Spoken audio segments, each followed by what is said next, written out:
The lecture he's about to deliver is entitled His Last, but Dr. Stafford is not finished. He has been on many voyages, and this is not his final frontier. He will continue his mission to make the world a better place. So please help me in welcoming this engaging and inspirational leader, Dr. Jeffrey Stafford. Thank you. Well, thank you, Hannah, for that great introduction. I also have to say, Hannah, I just came back from the convention in Las Vegas, and I have a whole stack of PhD programs for you to look at. So that's your next move. So thank you all very much, and I certainly want to thank our sound people and our camera guy and food service people, and especially Katie and Sam for all their work in setting this up. This is great and a little bit intimidating because this is a bigger group than I was expecting, and then there's three people here. I'm like, you should be up here talking instead of me, but I do appreciate the chance to be here. So what I want to do tonight, and developing this lecture was hard because you're like, what would you say to a group of people that you care about if it was your last chance?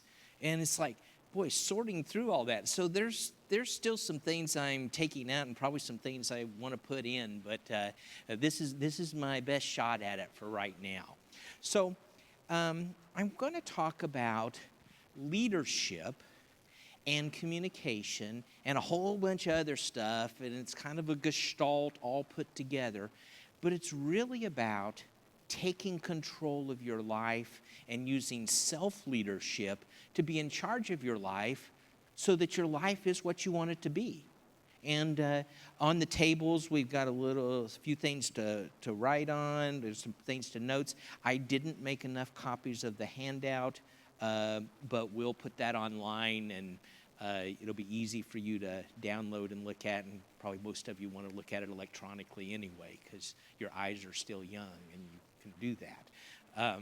But anyway, and the little pipe cleaners, those are there because one of the things we know is that manipulatives, we know this from neuroscience, help us to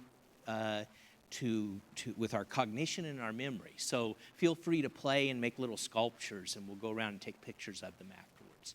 So as I was thinking about this, I was like, how did I get from where I was as a kid that grew up in Kansas City and went to kind of an inner city school to Eastern Washington University and being a professor? And what was that journey like? And one of the things that I was really fortunate to have along the way were people who exposed me to things. And one of the books I remember reading in, I don't know, junior high or high school was On Walden Pond by Henry David Thoreau. And as I started thinking about this, I was like, that's what Thoreau was all about. It was about self-determination, about deciding who and what you want to be, and then figuring out how to go from here to there. And that's a lifelong journey. I'm still learning stuff all the time. And I'm mostly learning things from other people, from great people. So, so I threw in a couple of quotes from Thoreau, but go confidently in the direction of your dreams and live the life you've imagined. If I could give any gift to all of you, or to my son who's helped me prepare this by reading about 4 drafts, which is good because he's a far better writer than I am. He graduated last year in philosophy and behavioral neuroscience, and I watched him go from this kid in high school to this college graduate, and I was like, gosh, he writes better than I do now. And so thank you, Parker, for your help. But if I was giving a gift to him or to any of you, it would be about, how do you live the life you'd like to live? How can you imagine the possibilities of what could be and then say, gosh, I believe in myself. I can do that. A couple years ago, year and a half ago, I was sitting in my office talking to a student who was graduating. And she was a wonderful person, and she had just landed a graduate assistantship to study for her master's degree in communication in London. And I said to her, that is so great. I'm so happy for you. And she looks at me and she said, well, you are the first person other than my mom and dad that ever told me that I was smart and that believed in me. Now, that isn't a statement about me being a great person. That's a sad statement that there weren't other people. That's what hit me. But what I would say to all of you is you all have gifts and talents. So as you listen, hopefully you'll pick up some tidbits along the way as I talk today that you'll say, gosh, I can be what I would like to be. And then you can decide that. And then you can start working towards it. So, come on, Advancer. We just quit.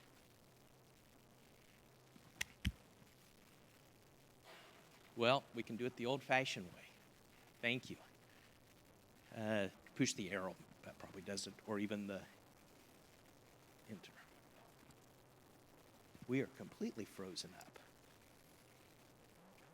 Well, that's okay. I will let somebody fix the tech. Hey, there. Did it work? Yeah. Okay, I'll let you do that, and because I want to keep in order, I will use my notes. And here's a lesson for you all. Always have a backup plan. So I never trust technology that I don't have my backup plan.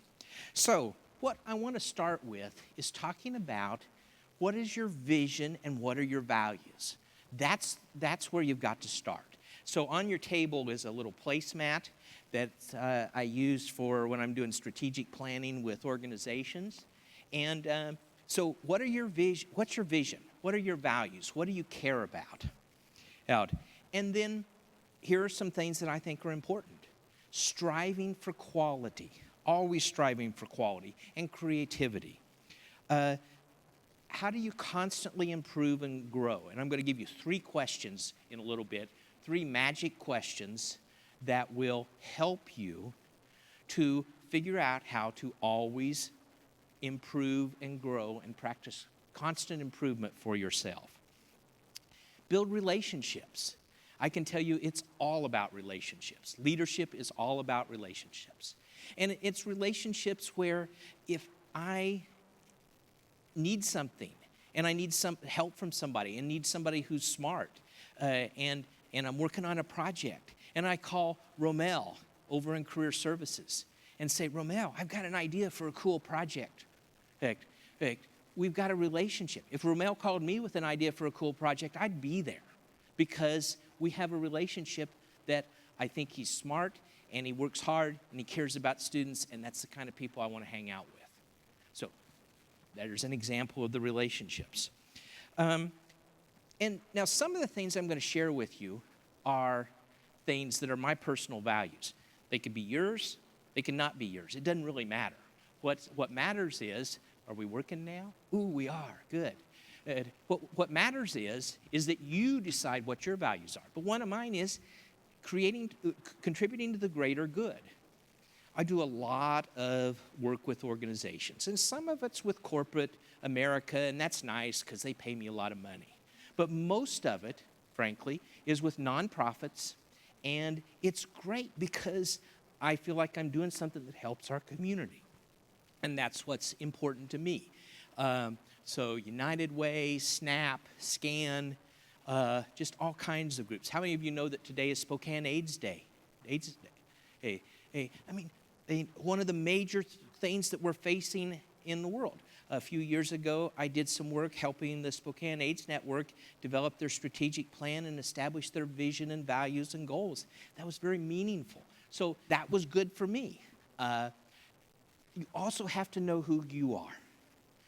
Do you know who you are and why you do the things you do and why you believe in the way that you believe?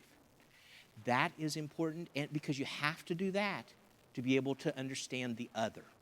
So we're going to talk a little bit about the construct of the other. How do I know who you are? How do I know who you are? And how do I know who you are? And if I don't know who you are, I can't frame my messages to reach you. And that's important part of communication. And finally, you got to have fun. If you're not having fun, nobody else is. And I'll talk a lot more about having fun as we go on. So it's about the relationships. What do you share with other people? What's important for you to share? What's important for Sam and I to share with each other? I remember one day we had a great conversation on the sidewalk, and I learned about you. And that made me know so much more about you and helped me to value you more and helped me to know how to communicate with you. So look at the people around you. Did you come here with somebody tonight? How many of you came here with somebody tonight? Do you know something about them? Do you know who they are? Do you know what they are at their essence? And we'll talk more about that in a little bit too. So here are some of the things I routinely share with people. Now, let me give you a little hint.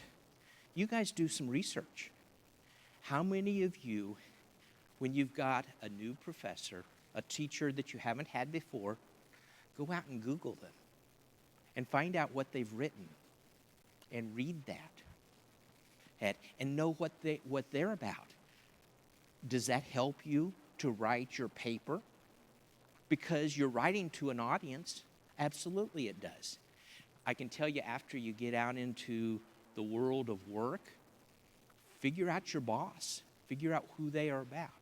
One of my mentors, one of Dale Lindekugel's mentors, Jeffers Shertock, always said, know and understand their discipline. So every time we have a new president at Eastern since last year, here, let me tell you, I went and looked at some of the stuff she has written. I wanted to know what her discipline was, because sociologists think differently than computer scientists, who think differently than physical therapists, who think differently than psychologists. So we all think differently, and it's because of our training, it's because of our discipline. And also know what their expectations are of you. How many of you read your syllabus? I knew that was the answer. Read your syllabus, because in your syllabus, I put what my expectations are of you.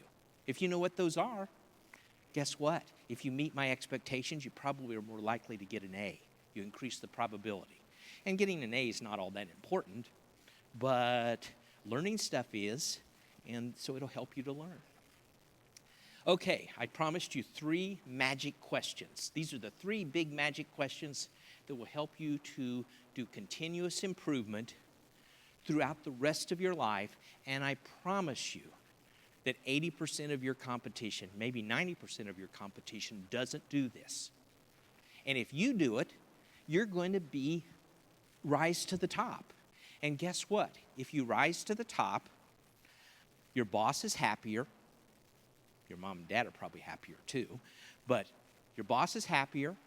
You get cooler projects. Work is more fun. And there's probably some residual from that, like more money and faster promotions. But the most important part is you get cool projects and work is more fun. Unless you are an anomaly in this room, Warren Buffett's granddaughter or something, you probably are going to have to work most of your life. How many of you expect to work most of your life? Okay, well, let me give you a secret. Working at a job that's fun is better than working at a job that stinks. Does that make sense? That's kind of a no-brainer, right? Well, if you do these 3 things, you will get the jobs that are fun. And you will be so talented. If you're in a job that's not fun, guess what you can do? You can go find one that is. Question 1, what went well? Now, you ask this question every time you do something. Every time you make a presentation, every time you write a paper, every time you work on a project, every time you run a meeting. What went well? What can I do better next time? And finally, what did I learn? I can tell you most people don't do that. And if you do, you will be heads and shoulders above everyone else. And this is practicing continuous improvement. Let me give you 3 more questions. Did you have fun? Did you contribute and make a difference? And are you aligned with your mission and your values? So doing things that are aligned with your values. How many of you know at least one thing that you value a lot? Okay, good. 2, 3, 4. Come up with a whole list of them. What are the things that you value? Okay, so let's talk about leadership a little bit. First off, we got to talk about what leadership is. Leadership is an influence process. Now, we're not talking about leader. We're not talking about the boss. We're not talking about the person at the head of the corporation. We're talking about leadership, which to me is a distributed construct that everyone has a right and a responsibility for. It's also a developmental process. You keep doing it, you learn, you grow, you get better at it all the time. Whoops. And it's about aligning needs. If your needs and my needs and the organization needs are aligned, we're going to move together forward and know what we're doing. If we're not aligned, then I'm going one way, you're going one way, and the organization's going a different way, and that's not what we want. It's about getting other people to do what you want them to do because you've collectively decided that it's important. How many of you are in an organized living group or a club or something? Have you talked in your sports team, your chapter, about what's important to you and what you want to do? I remember my high school wrestling coach.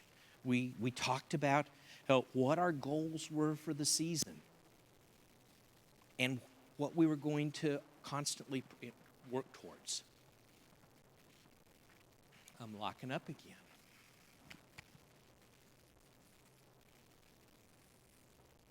Can you make me work? Okay. Leadership is also about getting the job done with quality. Now, when I go into an organization and do consulting, these are the 3 things that I try and do. And it seems to always, I must be doing something right because they keep inviting me back. And so 3 things. I help them figure out how to get the job done with quality. I help them figure out how to develop capacity. In other words, to improve at the individual, the group, the organizational level. And then finally, have fun. Now, here's a secret about project management. Most of your work, when you get out of school, now, right now, sometimes you get stuck with group projects, and I do that to my students too. And frankly, group projects are often not all that much fun because there's always somebody in the group that doesn't want to pull their weight. But when you get out into the real world, guess what? There'll still be some people who don't want to pull their weight. But, if you, as the team leader, create an environment where people are having fun, guess what? The next time a project comes along, everybody says, ooh, I want to be on your team. I want to be on that project team. Guess what you get to do then? You get to pick and choose. Who do you pick and choose? Well, I don't know who you're going to pick and choose, but I know who you're not going to pick. You're not going to pick the people who didn't pull their weight. So you're constantly going to get better. So get the job done, develop capacity, and have fun. Okay, so leadership development. I would suggest to you that leadership comes in many, many forms. And it ranges everything from skills down to your fundamental philosophy. And what you want to do is figure out and use this as a model and say, well, what are my skills? What skills do I need to improve on? What do I need to learn more about? How do I need to grow? And what's my philosophical orientation? What do I believe in? Because all of our behaviors are grounded in our fundamental core values and beliefs. Sometimes we stray from those. I know I do sometimes, but for the most part, not too much. And then theory helps us understand how the world works and what's going to happen. And I'm going to share one leadership theory with you here in a second. So think about these. Okay, the leadership theory I'm going to share with you is one that I learned from one of my leadership heroes, Ken Blanchard, probably one of the most studied and talked about leadership approaches in the world. My Ken Blanchard story is in about 1979 or so, I was had been promoted mostly because my boss liked me and his boss, the vice president, liked me because I kept my boss out of trouble. Because my direct boss was my schizophrenic boss. Some days he'd do really good things, and the next day he was crazy. But I got sent to this conference, and I heard this guy speak. And I was like, wow, that stuff actually makes sense. It might work. And so I went back and I tried it. And it was a good thing because I had a degree in architecture and really didn't know very much about being a supervisor and a leader and a manager. And so I went back and tried it. And this is a developmental approach to leadership. And we have these developmental levels, D1, 2, 3, and 4. And I'm not going to spend a whole lecture on that. But basically, what it means is we start out, and sometimes we don't have a lot of skills. And then we get a little more skills, and then we get a little more, and we get a little more. At the same time, we start out, and we're really, really excited. And then we learn how hard it is, and now we're not motivated. And then we kind of get variable. And then we're really at the top of our game again. So, Kobe Bryant just retired.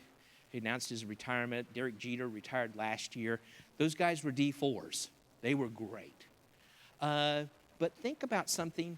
Have you ever been asked to do something by your teacher or your boss or the president of your living group, and you had never done it before and you didn't know what it was about?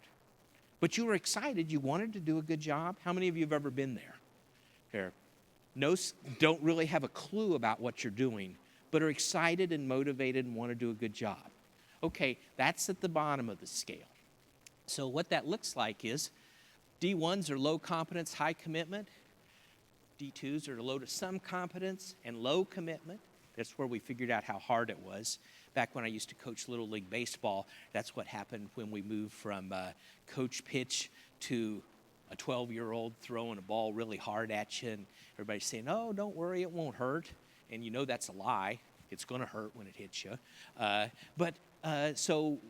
Then moderate but variable commitment. Well, today I feel pretty good, but tomorrow I'm kind of scared. And then finally, being Kobe Bryant and Derek Jeter. And there's probably other great people that we could talk about there. So, and then we match up leadership styles. But here's what I want you to walk away with. Self-leadership. This is where you assess yourself. And so what I want everybody to do right now is think about something that you could be really excited about doing and have no skills or very little skills or very little competence. And I want you to think about that.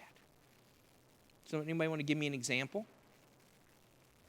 Low skills, low to not much skill, don't know much about what you're doing, but you could be really motivated and excited. Yes?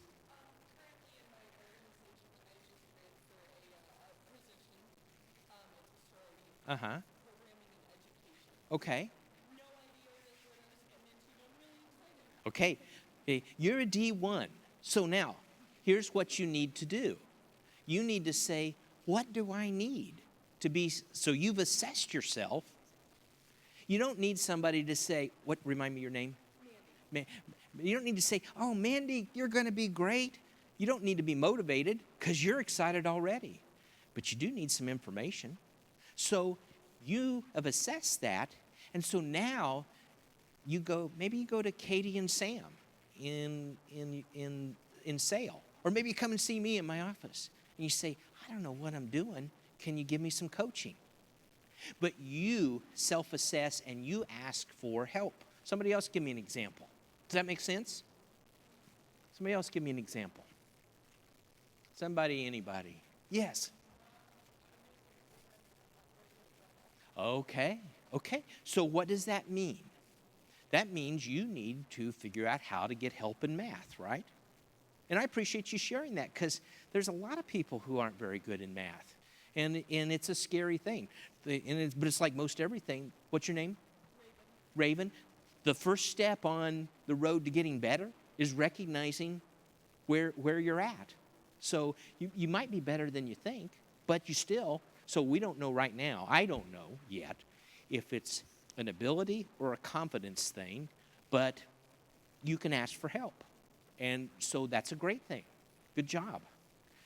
So those are some examples. Now, somebody else give me one where you are great at it and you love it.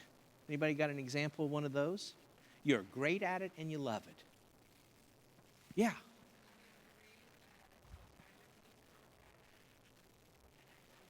Okay. So do you need anything from me or anyone else to be able to do that? Not really. I mean, a little bit, and you can always learn. But if I asked you to come to my class next week and do a presentation, you got it nailed. And that's all that, and that's an example of that. And our goal, of course, is to move from that where we don't know as much or we're not as confident to where we're like, I can do this and I love it. You know, and there's always different levels. And so, like, I've done lots and lots and lots of presentations. Last year, I was invited to University of Dammam in Saudi Arabia, and to give a keynote lecture to 600 people. Well, let me tell you, that was a little scary because I was trying to train across cultures. And so what did I do? I started learning as much as I could. And fortunately, I had some great, where did Jane go? Some great students from Saudi Arabia who told me lots of stuff. So I tried to move up the scale of knowing as much as I could about your country, and you were very helpful to me, as were a number of your colleagues. So invert the model, self-assess, figure out where you're at, and then ask for help and figure out what you need and change your behavior. That's part of self-leadership. Okay, now some of you, many of you have already done this because you're involved in your living group. But you gotta, this is the leadership life cycle. And it's true even for people who've been around a little while, but it's especially true for you, those of you in school. You start out, you get engaged in something that you can believe in. And frankly, it doesn't matter as long as you believe in it. You develop, you practice that continuous learning and growth. Ask those 3 questions. You develop your power, which we're going to talk about in a minute. You take responsibility. You own your journey. You say, and you try and say as little as possible, well, I didn't, somebody else was in control. I didn't have a chance. You try and own it. How much can you own? And I think it's helpful to contribute back, and finally, back to having fun, because I always like having fun. So right now, everybody, write down, if you brought something to write down, or type it in on your phone or something, what are some of your goals? Set a goal for yourself. Because I can tell you, other than the fact that some of you are here because it's required by your chapter or something, which I understand, but and this isn't important to you guys because you're in your 20s, but let me tell you, to me, if I lose an hour of my life, I'm closer to the end than I am to the beginning.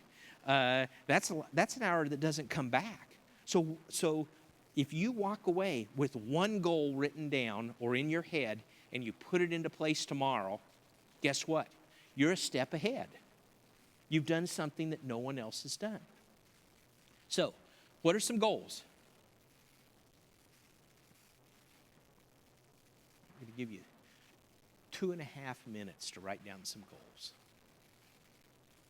At least one goal. Start shouting out some of them. I want to hear some of them. What's that? Excellent. Have you studied? Good. There is a high correlation between a good grade on your final and actually studying. That's a good thing. Good. What's your major? Biology. Okay, good. Somebody else, what's a goal? Somebody at this table, tell me a goal. They're like, oh, he's asking us. Getting into the dental hygiene program. Now, that's a really big goal. And what do you do with really big goals? You break them down into smaller goals. And you break those down into smaller goals until they're doable. Okay? Good job. Somebody else. Give me a goal. Oh, I'm zeroing in on this table. They're sweating. A volunteer position at the hospital. What's your major? Biology pre-med. What hospital do you want to work at? No. Providence, okay. If you send me an email, I will connect you to some people at that hospital. Okay? Okay. Now, I expect an email tomorrow, and remember, my memory is bad. You got to give me context. Say, hey, you told me to send an email. But I will connect you to some people in the public relations area who can connect you with somebody else. And all that really matters is you get your foot in the door. Okay? Good. Somebody, one more goal. Where's the table that I want to hear a goal from? Oh, look at that table right there. There's a whole bunch of goals just waiting to jump out. Give me a goal. Graduate with what? A pre-PT degree. Okay, good. You know, I said this to somebody else, and they didn't think it was funny. I was at my physical therapist this morning. I got this thing going on with my arm. Can you give me some advice and help? No, okay. Hey, okay, so, but what are those goals? And act on those goals. Move forward on those goals. Okay, we're going to switch gears now. You have to know yourself. Who are you? And how do you understand the other? And when I start talking about the other, I'm talking about understanding people as at their fundamental level, understanding them as an individual, but understanding them also as part of their culture and their heritage. So as you shared, you like doing diversity programs. That's huge. That's incredible. But it has to start with me knowing who I am. So my good friend Bob Bartlett, who is, anybody here ever had a class from Bob Bartlett? Bob Bartlett is one of the most fantastic, wonderful professors on campus. He is incredible. Everybody should take a class from him. Bob and I were 5 years apart. Right now, he's at home working with an electrician because he's got an electrical problem. He texted me before we came. But, I grew up in Kansas City. Bob grew up a little farther to the south. Bob's heritage is he's an African-American, a man of color. We grew up in the 60s and the 70s. And we've talked many times about our experiences growing up and how that shaped who we are. And of course, I'm speaking from a point of privilege. And I learned from him. But as I learn to understand him, I'm better at communicating with him. And he's better at communicating with me. So it's always important to try and understand the other. And we do that by understanding our filters. Each and every one of us has a psychological filter in our head. And like the coffee filter, how many of you like coffee? Oh, good. Okay. The coffee filter sets in the pot, and you put the grounds in, the hot water goes through, and the good stuff comes out. Is that about right? If you like coffee, the good stuff comes out. Well, our psychological filters don't work that way. Our psychological filters influence how we process things. So, here I am, and I am thinking things in my head, and I'm processing them, and I send a message to Katie. And then Katie takes it in through her filters and processes it, turns it to meaning, and then responds to me. Well, some of our filters are unique and idiosyncratic. What do you think I mean by unique and idiosyncratic? What do you think I mean by unique? That's right. They're unique to us. Each and every one of us is an individual. And what do you think I mean by idiosyncratic? Anybody? I'll give you a hint. Just slightly nuts.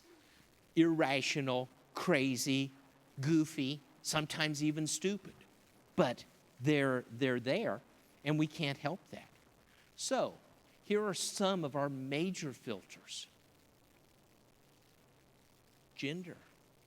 Boys and girls think differently, process differently because they've been socialized differently. Age.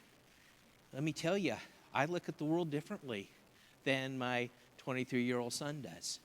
And that's a good thing that we both look at it differently. My grandparents looked at it even more differently. And because they were around when things were invented that are no big deal to you. All of you have lived with computers all your life. I saw computers come go from science fiction to reality.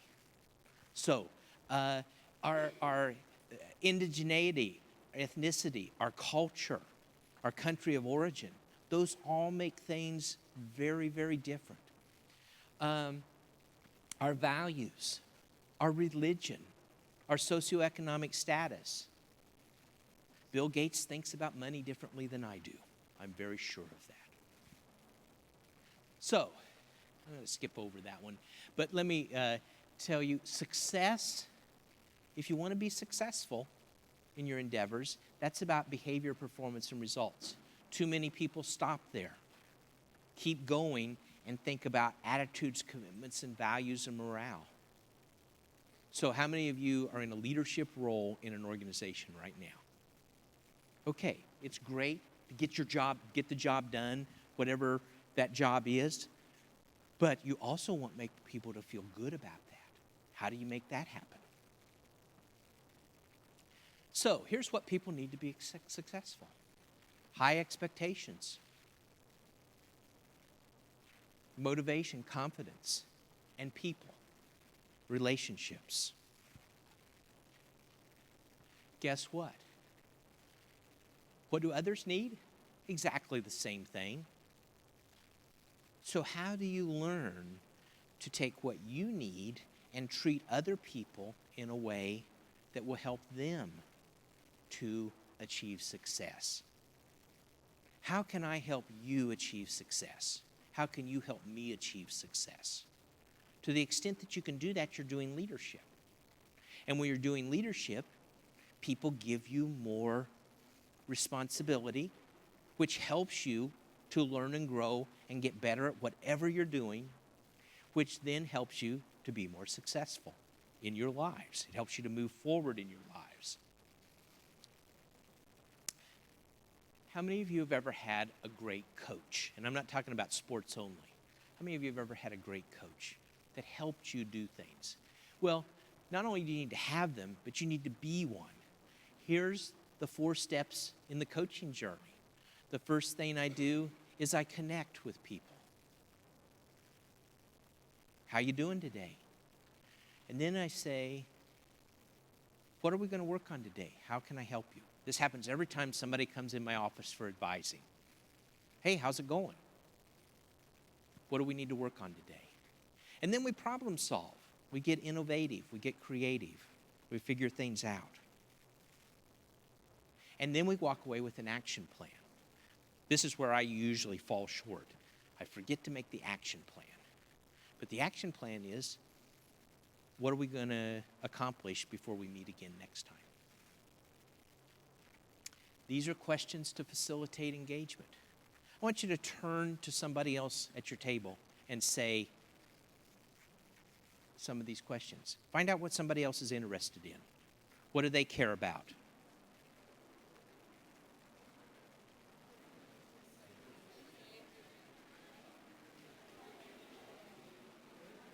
Time. 40 minutes? Okay, thank you. Huh? Okay.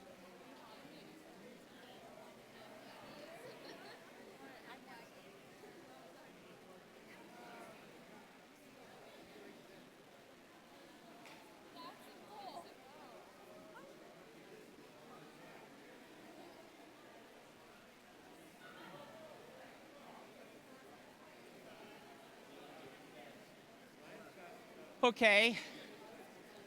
Time out. Back. Bring the conversation back to here.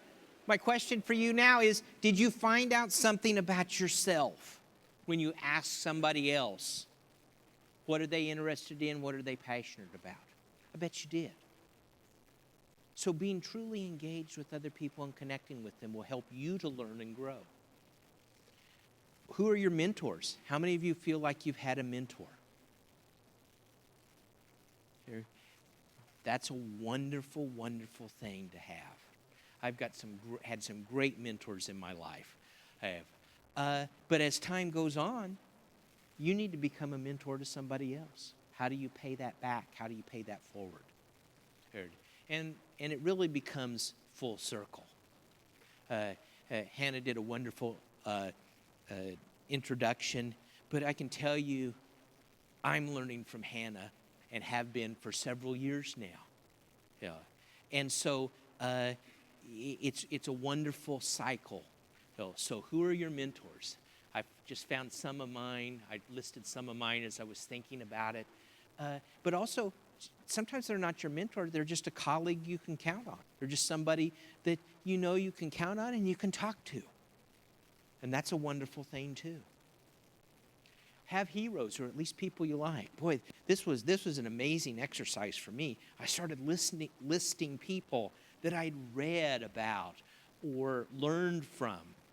And, and Charles Schultz, the creator of Peanuts, he was just such a cool guy. And yesterday was the 50th anniversary of the Peanuts Christmas movie. How many of you have ever seen the Peanuts Christmas movie? And they did a special on him. It was very cool.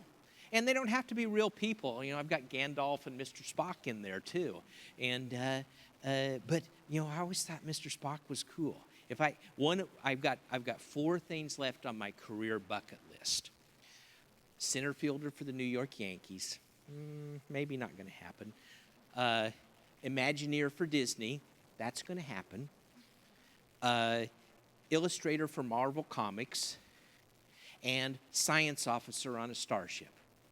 Because that would be really cool. I don't know how I'm going to pull those last 3 off. My rotator cuff won't let me be center fielder for the New York Yankees. But I'm going to pull at least 2 of the other 3 off. So who are those people? Learn from evil. How many of you have ever had a bad boss or a bad leader? Okay, here's the deal. Just don't do what they did to you, and you will be great.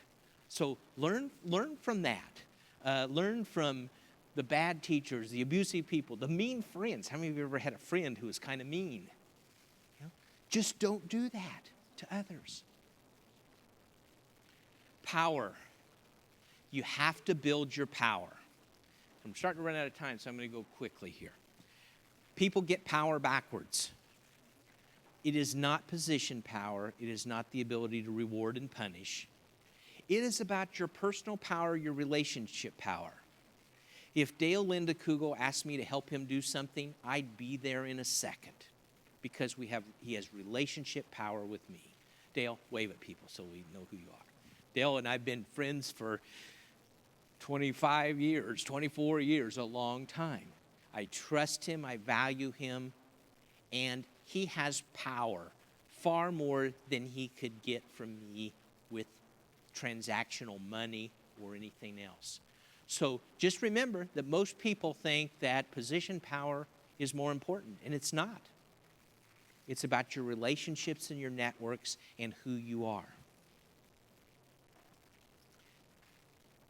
There's some things I've written down that will tell you how to develop that power.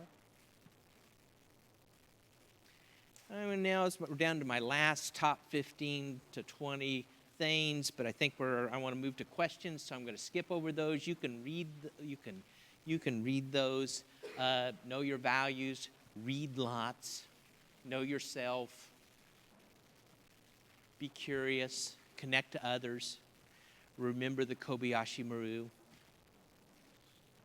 Paradoxes. Transcend paradoxes. It's never about, well, I'm going to do this or this. It's how can I do both?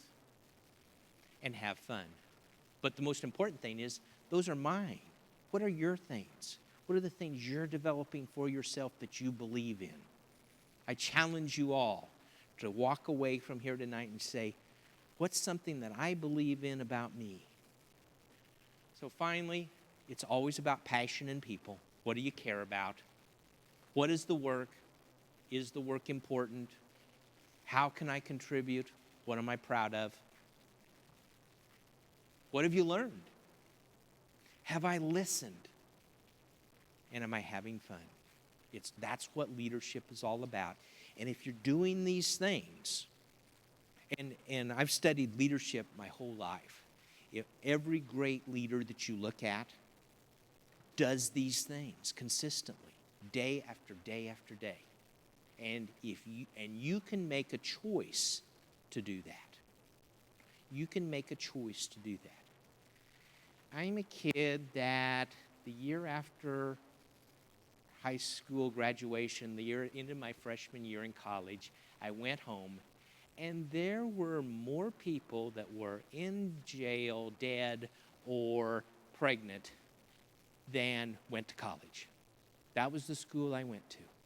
And I'm here today because I had great mentors along the way. I had great leaders that I learned about. Why didn't I end up like a kid who was just as smart as me, who was sitting in a class next to me in high school? It's because I had opportunity. I did go to college, just like all of you, and I learned great stuff from wonderful people who were my mentors along the way. And I said, how can I be like that person when I grow up? That's the question I want to leave you with. How can you be like that person that you admire when you grow up? And you're all grown up now, but we're all growing up. You know, I'm still not completely grown up, as my family can attest to. So with that, what questions do you have for me? How can I help you at this moment? Anybody? Silence reigns. Yes, sir. Mm-hmm.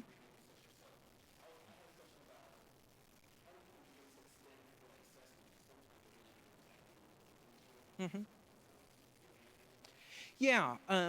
I mean, I think it can happen at numerous levels, and frankly, I'm not always doing it at the big level, but I do it at little levels. So one of them is, when I go home tonight, I'll sit down and I think, okay, how did that go? What went well? Those 3 magic questions. But also, and I don't do this as much anymore, but all of you should be, take a look at the job description of the job that you would like to have. Look at those requirements and say, which ones do I have? Which ones am I great at? Which ones am I okay at? Which ones don't I not even know what that means? And then I'd go out and do research and find out and then start working to build those skills. I took a job once because I knew that the next job that I had, I needed to have more budget experience. I took a job for 2 years where I was a project manager, and I had lots of projects with some of them small budgets. I think the biggest budget was about a $9 or $10 million budget. And because at the end of that 2 years, when I was ready for that next level, I had that. So one of the best things for all of you to do is look at that job you want to do. I talked to several people. There was a couple of people who were in pre-physical therapy. What do you need to be a great physical therapist? And then how do you start building that? Does that help? Okay. Good question. Thank you. Other questions? Other thoughts?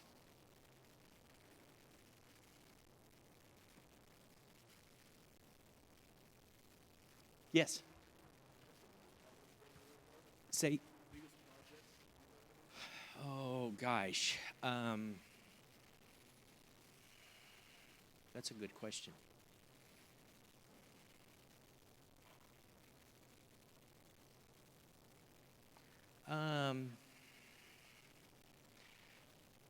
Well, as part of a project team, I've worked on some really large projects. I think one that probably had a huge impact that was one that Dale and I worked on many years ago, where we came up with a new mission statement and vision and strategic direction for the university. And it was at a time where, unlike when we've got 12, 13,000 students now, we were down to 6, and we just beat off a hostile takeover by WSU. And so that was one that was pretty impactful. I've worked on a number of software projects. Some of them were, in terms of value in dollars, were pretty big. Lots of construction projects. The Patterson Hall, I was in the beginning stages of that, moving everybody out all across campus for 4 years that it took to rebuild. That was a pretty big project. So how many of you have been to downtown River Park Square? We did all of the focus groups and research for the developers before they launched that project to build it. Anybody been to the Mack Museum of Arts and Culture? That was an interesting project. We had 2 boards of directors who, it would be nice to say that they just were a little incompatible, but really they hated each other. And I brought them together and helped them launch the last $19 million they needed to raise to build that building. So those are some examples. So thanks, good question. That made me think back to some things I hadn't thought about in a long time. Other questions? What about this side of the room? Or this side too, if you've got a question. Any questions?